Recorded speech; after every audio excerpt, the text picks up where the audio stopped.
Nobody knew me as a candidate running for office. So what I did first was I had to reach out to the people that I knew. I had to build my base.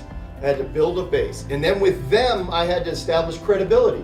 I had to establish credibility with them or some connection with them. And then from that credibility and that base, they then were able to help spread the word in my campaign, which was 6 months. I had 6 months to go from nobody knowing me to either winning or losing.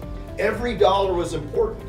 And every vote, every listing, every buyer is important. I was doing it one voter at a time. So the first thing we did was we put the billboards out there so people kind of get to see my face, see my name. You have to define yourself.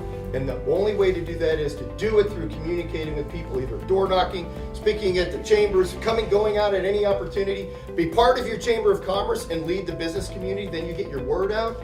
There's ways you can do that and reach broader and broader audiences in person. Listen, because they will tell you what's important to them.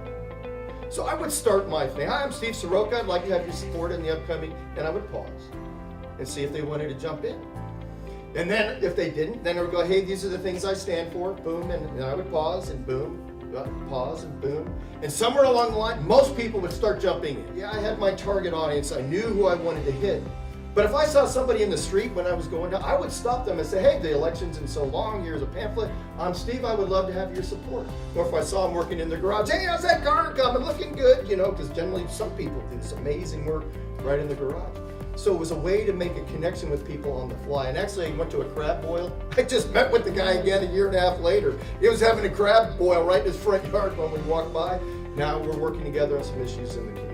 I don't consider myself a politician. I consider myself an elected official and a public servant. I think there's a difference, and I think you can tell the difference between somebody in elected office that has had a career behind them and is now serving the public, and those that is the only career they've had and that is the only job they can get. And I think it's important for us as voters to recognize that. What you say as realtors, what you say as private citizens matters.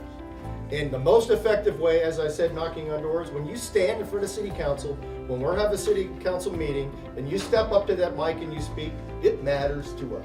That is the most powerful message you can send to us.